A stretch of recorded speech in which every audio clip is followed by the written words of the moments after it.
Assalamualaikum Sobat Football United. Rating pemain Manchester United menang 2-1 menghadapi Brentford. Pertandingan yang menurut gua penting bagi Manchester United menangkan ya. Harus menang menurut gua menuju akhir-akhir musim ini Manchester United untuk bisa mendapatkan tiket Liga Champions. Syaratnya adalah dengan mendapatkan poin maksimal di setiap pertandingannya, dan poin maksimal itu didapatkan dengan kemenangan tentu saja. Dan bagaimana penampilan para pemain Manchester United di babak pertama ya, secara keseluruhan pertandingan lebih berat ke Brentford menurut gue. Walaupun Manchester United juga memiliki peluang, banyak peluang, tapi Brentford lebih memiliki banyak peluang menurut gue, peluang-peluang bagus, banyak kesalahan dari pemain Manchester United juga menurut gue. Ada situasi sistem yang tidak berjalan di babak pertama, tapi Manchester United bisa unggul 2-0 dan ada pendekatan yang menurut gue mungkin cenderung lebih pragmatis di babak kedua dengan lebih menekankan pada situasi bertahan ya. Dalam arti mungkin transisi dari sektor sayap yang lebih mudah dengan merubah formasi dari 4-2-3-1 menjadi 3-5-2 atau 5-3-2 di babak kedua, dan itu berhasil. Intinya berhasil dalam arti Manchester United mengamankan kemenangan yang didapat di babak pertama walaupun di babak kedua kebobolan. Oke, bagaimana rating pemain? Sean Lemans gawangnya kebobolan sekali, tapi menurut gue Sean Lemans tampil bagus di pertandingan ini. Ada penyelamatan penting yang terjadi di babak pertama maupun juga di babak kedua. Ya menurut gue di babak pertama ya ada peluang yang bagus dari pemain-pemain Brentford, tapi Sean Lemans mampu menurut gue ya mencegah. Total ada 5 penyelamatan dari Sean Lemans di pertandingan tadi. 61% passing akurasi dari Sean Lemans.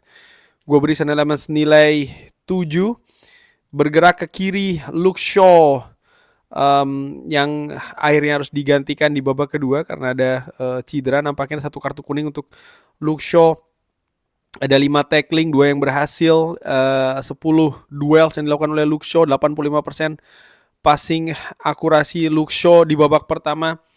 Sebenarnya juga sama kayak Diogo Dalot ya di babak pertama. Artinya 2 back sayap Manchester United ini tidak maksimal dari sisi transisi.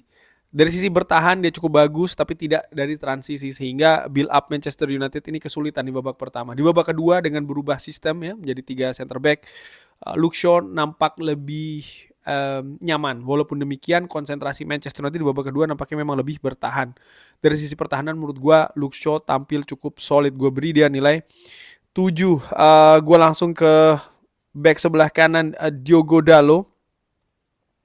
Tampil 90 menit dengan 2 peran yang berbeda. Ada 3 tackling tapi tidak ada yang berhasil. Ada 8 duels, 4 berhasil dimenangkan. Ada 3 recoveries. Ada 8 clearance dari Diogo Dalot. Fantastis. Ada 88% passing akurasi. Ya, di babak pertama sama seperti tadi gue katakan ya, sama seperti kayak Luke Shaw, transisi tidak cukup bagus bagi Diogo Dalot. Tapi di babak kedua menurut gue dia tampil cukup bagus, tampil cukup solid dari sisi bertahan, dari sisi transisi, membantu penyerangan juga terutama di awal-awal babak kedua ya. Menurut gue tampil cukup oke. Diogo Dalot, gue beri dia 7. Harry Maguire, ada 1 assist yang diberikan oleh Harry Maguire kepada Casemiro di gol pembuka ya. Dia sendiri juga memiliki peluang di babak pertama, sundulannya masih bisa di-save oleh Kelleher. Total ada 12 kontribusi defensif, ada 2 tackling, ada 9 duels, 8 berhasil dimenangkan, ada 9 clearance, ada 3 recoveries, ada 1 shot yang terblok. Ya ada 1 assist ya, 1 key passes, 89% passing akurasi dari Harry Maguire.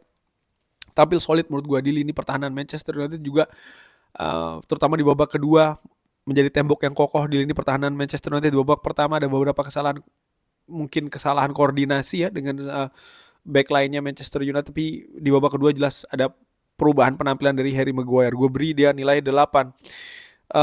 Tadi di Diogo Dalot gue beri nilai 7 by the way.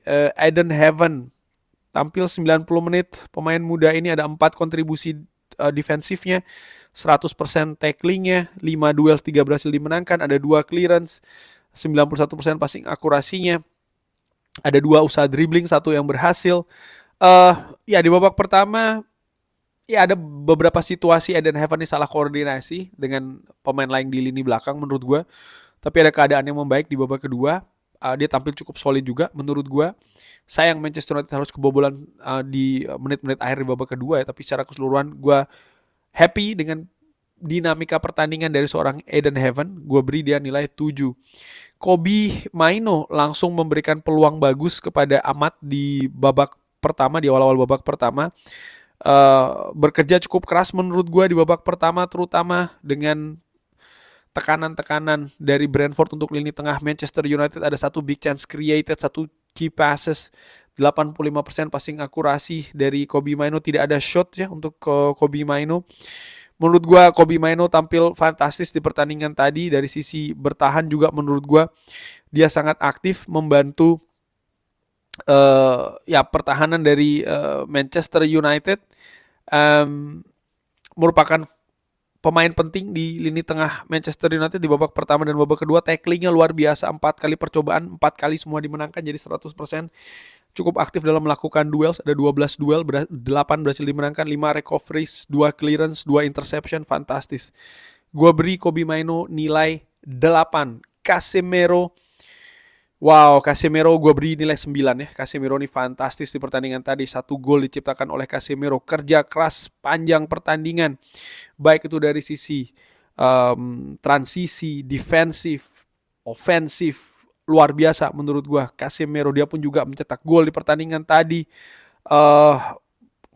Fighter, benar-benar seorang fighter di lapangan tadi. Total ada 11 tackling yang dilakukan oleh Casemiro. Ada 18 duel, dari 18 itu 15 berhasil dimenangkan. Ada 9 clearance, 2 interception, 1 shot yang terblok oleh Casemiro, ada 2 recoveries. Luar biasa menurut gue, sangat-sangat vital penampilan Casemiro di lini tengah Manchester United, baik secara defensif, ofensif, dan juga secara transisi. Menurut gue man of the match-nya adalah Casemiro. Gue beri dia nilai 9. Bruno Fernandes, pemain yang juga tampil fantastis di pertandingan tadi, gue beri dia nilai 8. Bruno Fernandes yang mencetak assist nomor 19 ya untuk musim ini di Manchester United, luar biasa. Bahkan gol pertama yang diciptakan oleh Casemiro, assist dari Harry Maguire, itu juga diawali sepakan dari Bruno Fernandes corner. Jadi dia juga terlibat di sana.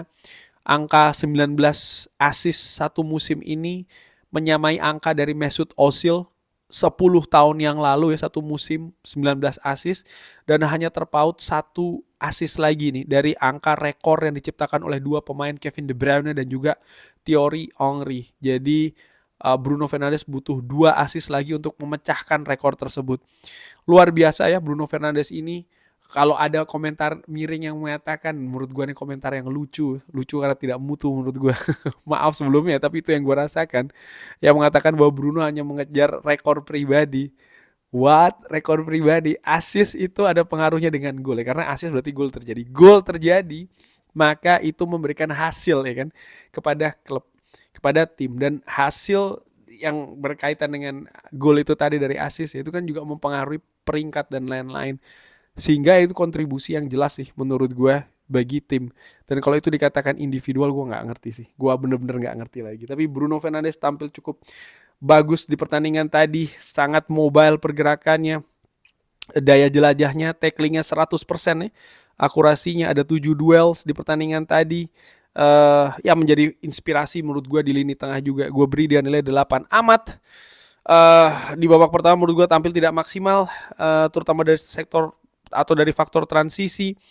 Ketajaman juga menurut gue tidak cukup oke. Ada 3 shots yang dilakukan oleh Amat, ada 1 yang dia bikin gol tapi sayang offside ya. Ya Amat yang tampil menggantikan Cunha menurut gue tidak bisa beroperasi dengan baik.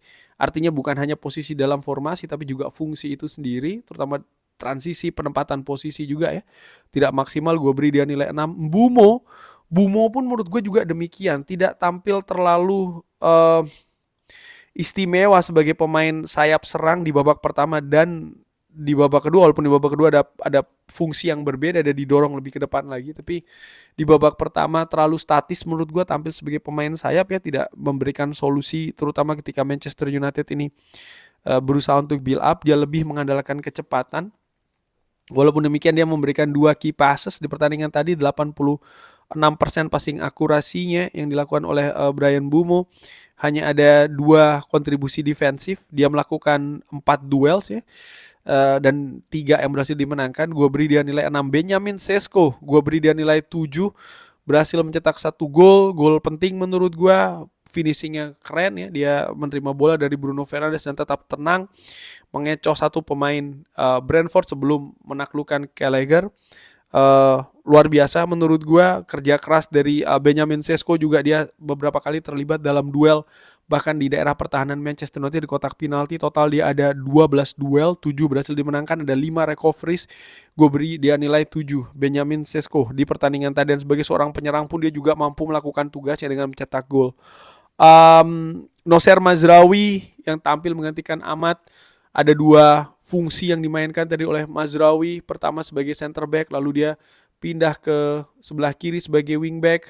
Kerja cukup keras menurut gue di pertandingan tadi, terutama dari situasi di defensif ya, menuju akhir pertandingan tadi dia tampil cukup solid di posisi yang berbeda, bisa beradaptasi juga dengan cepat. Gue beri dia nilai 7. Lenny Yoro menggantikan posisi Luke Shaw. Gue beri dia kredit karena dia bisa langsung tune in dengan dinamika di atas lapangan. Tampil cukup oke juga di lini pertahanan Manchester United. Gue beri dia nilai ya karena kontribusinya mungkin kalau dari sisi statistik tidak cukup atau tidak terlalu menonjol. Gue beri dia nilai 6. Mason Mount yang tampil menggantikan Mbeumo di lini tengah yang akhirnya justru lebih banyak berperan di sektor pertahanan atau membantu lini pertahanan dari Manchester United. Passing akurasinya 100%, fantastis ya, sangat rapi penampilannya. Ada 3 kontribusi defensif dari seorang Mason Mount. Gue beri dia juga nilai 6. Joshua Zirkzee yang tampil hanya 2 menit waktu normal, tidak gue beri rating di pertandingan tadi. Man of the match sudah jelas menurut gue adalah Casemiro ya, luar biasa di penampilan secara keseluruhan dari Manchester United yang sebenarnya tidak terlalu memukau tapi tetap bisa mendapatkan hasil, dan menurut gue ini yang jauh lebih penting. Sebuah squad ya ataupun tim di sebuah kompetisi liga katakanlah seperti itu, ketika mereka tidak tampil maksimal, mereka tetap bisa mendapatkan hasil, dan itu yang dilakukan Manchester United malam ini. Kurang lebih seperti itu Sobat Football United. Bagaimana? Ada pendapat lain? Seperti biasa silahkan drop di kolom komen. Terima kasih sudah menyaksikan. Jangan lupa like, share, dan juga subscribe. Wassalamualaikum warahmatullahi wabarakatuh. Thank you.